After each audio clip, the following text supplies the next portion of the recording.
Welcome to another video. This one is going to be about the future of replays in Overwatch. And this is at the time of making this video, Blizzard had just announced that they will carry out a beta test for spectating the Overwatch World Cup games and the replay features as well that comes along with it. And it's the same type of, from what I understood, it's the same type of replays that OWL uses on the spectator side for production and so on. And it's quite big, like the ability to use these features now, because the replay feature has been a requested feature for almost the entire life of Overwatch. People wanted it ever since beta, basically. And I made a tweet on 12th September, you can see here in the corner. If the rumor about the Overwatch replay system is becoming available upon OWL Season 2 start is true, it will be easier than ever before to study the game. So by that I mean that coaches will have it easier than ever before, and new coaches will have a easier transition or like learning curve basically than ever before. Because if we go back to when I started coaching, all you had to rely on basically when I started coaching, let's take Scrim VODs for an example. Scrim VODs were basically dependent on your Scrim partner who hosted a lobby. If they didn't want you to have someone in all spec, which is you can spectate both sides, you can have the top down, you were stuck with spectating only your side basically.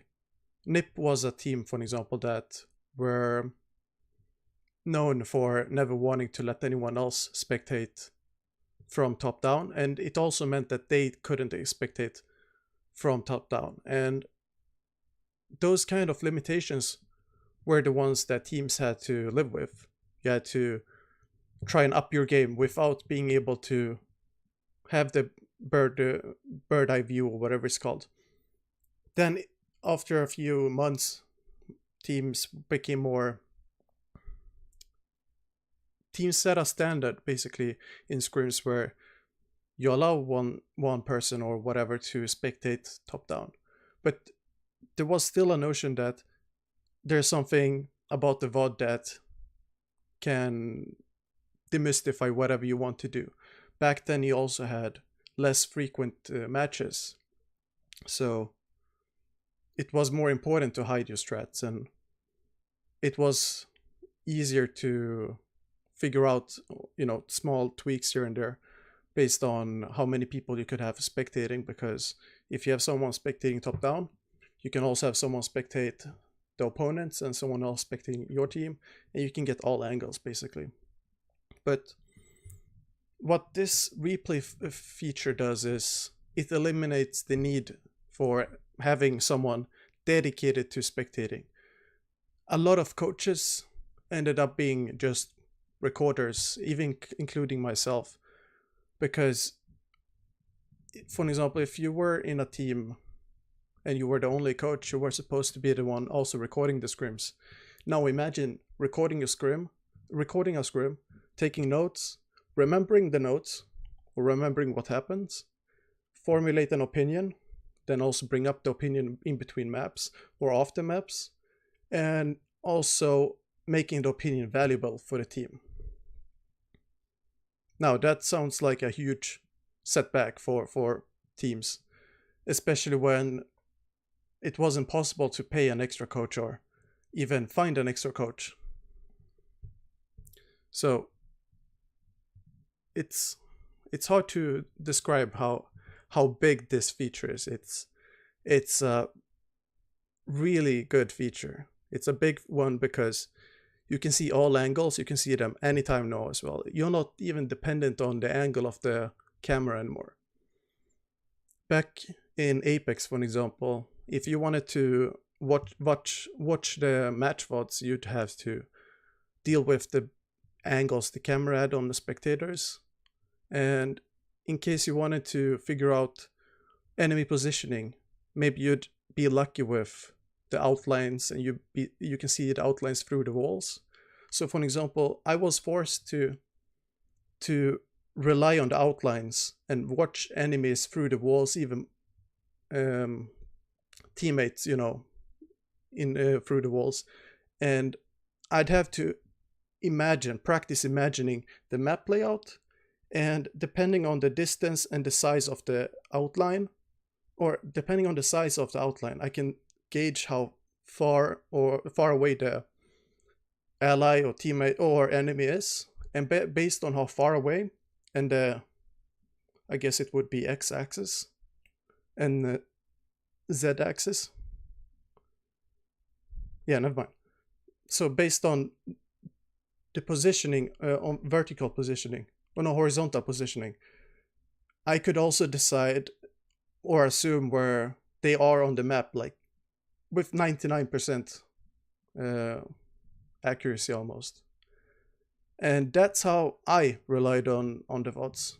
I'd have to look on the outlines, imagine where the opponent is or where the person is, and based on that, I then had to draw on the VODs, and I don't know, I had to do a lot of magic in order to make the VODs valuable. But now I don't have to do that. It cuts off basically, if preparing notes for one VOD, like an important matchup, for example, to study for.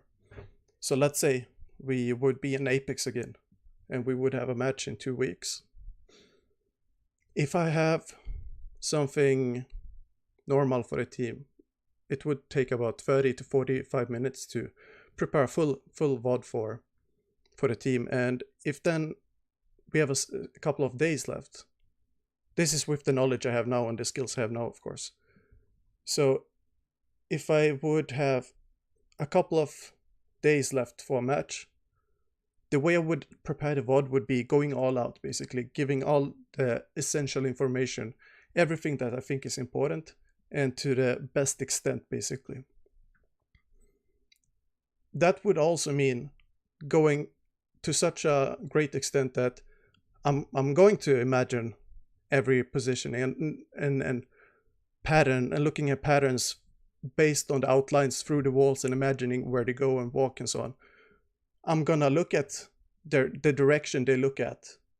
And now in OWL we had top-down VODs, for example, and those provided so much help, but it's not even comparable to the replay feature, because in the replay feature you can see everything. You can see every ability used, who it was used on, and there's tons of stats to use.